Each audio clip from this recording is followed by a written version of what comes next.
just wanna do what you just wanna do.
nandito na tayo.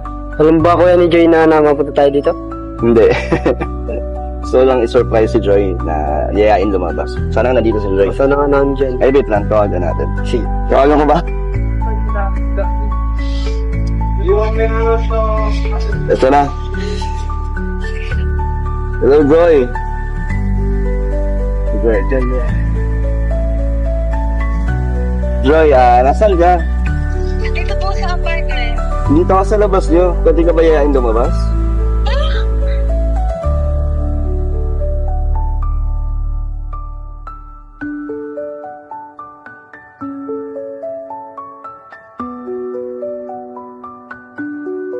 Okay, sige. Hello. Antayin kita rito. Sige po.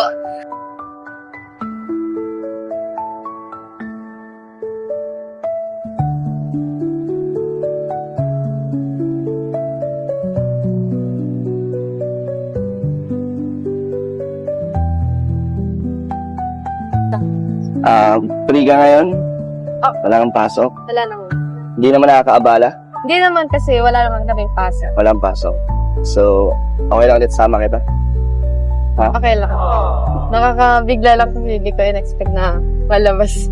Mag-aaya ko. Sanay ka na kasi lagi kitang surprise dito sa pagpunta sa apartment. Siyempre pag pwede ka.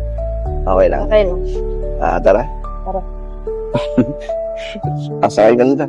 Thank you.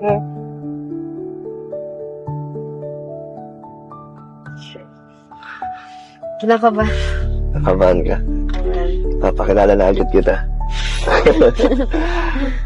Okay lang? Okay lang sa'yo? Okay lang. Dinala agad kita sa kaila Papa. Hindi ba masyadong mabilis? Nakakagulat lang.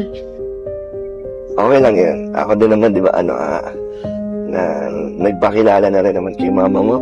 So, ikaw naman. Nakabahan ka. First time mo bang may magpakilala sa'yo?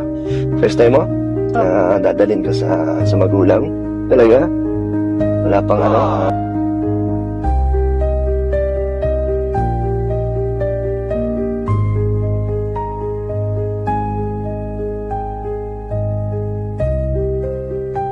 Ready.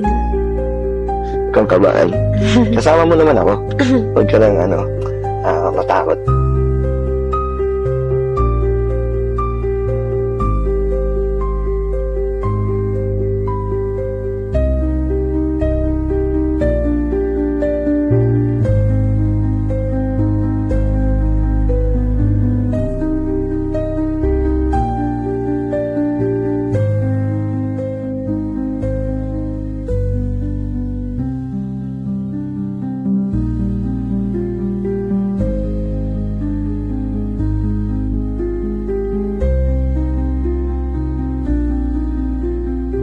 Dahil mong handa, Kuya Brooks Pero teka lang, bakit nasabi ko? Di pa naman ako handa na nakaharap siya, di ba? Hindi, nung ribbon cutting na pupunta dapat si Joy. Siya mas okay nga. Then, di pumunta para sumama loob. Punta ka sa kasi. Di ba, Joy? Pero dapat dito ka. Natatakot na rin sa'yo. Hindi mo dapat nakita ngayon Ba't makakita mo? Basta kasi dandet nga ako. Hindi na ako dandet talaga sa totoo lang. Hindi mo alam mo naman yan. Pero, tapos naman na yun. Nagpaalam naman ng maayos. Nandiyan na yan. Pero dapat, sa totoo lang nga kalingapdan, talaga, ayaw ko masana sa makita ngayong araw na ito. Naghanda ka nga, Para sa'yo, malay ko makasama ito.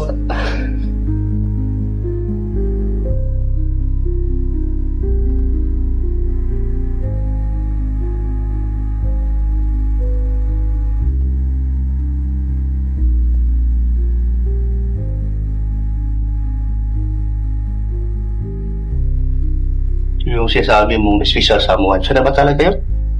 Hindi, nagsabi ko ng totoo. Kasi marami din gustong magkakaalaman tayo sa totoong pangyayari na sinasabi mo special someone. Ano ba talaga? ano naman, obvious naman din na yun na yun, hindi na kailangan sagutin, di ba? Kaya ako dinala sa'yo. Ba't ayaw masabi-sabi na siya talaga special sa bakit ba, kanina mo pa tinatanong kung siya ba? Siyempre, bilang tatay, gusto ko rin malaman ang katotohanan. Ano ba talaga? Ano? Na sinasabi mo parati, bago ka bumili ng crop top, ibibigay mo sa special someone mo. Sino ba talaga? Sabihin mo kung sino. Di si Joy. Oo nga. Si Joy nga ang tinutukoy ko talaga na special someone. So, inamin mo ngayon na siya talaga? Oo. Nabash din naman si Joy. Pati yung nanay niya, nagalit din naman sa kanya. Mas madami nga sinalong bash si Joy sa mga iba't ibang tao, di ba? Pero, naiyak na tuloy si Joy. Hindi, totoo lang. Talagang ayaw ko yung style yung dalawa. Parang sa mga loob ko. Kasi hindi ka naman ganun dati. Hindi ako natutuwa sa'yo. Seryoso ako. Hindi ko po alam na hindi nagsabi si Kuya Dan. So, paano yan? Pwede bang may sabihin ako sa'yo na kapag sumama sa dance namin? Na ano? Gusto mo sa akin? Sumama? So, gusto mo na siya. Sabi ka naman, pabalukasin mo si Joy. Nakakaya naman. Hindi sasama ka ba siya kung ayaw? Hindi alis na namin ni Joy. Umiyak si Joy!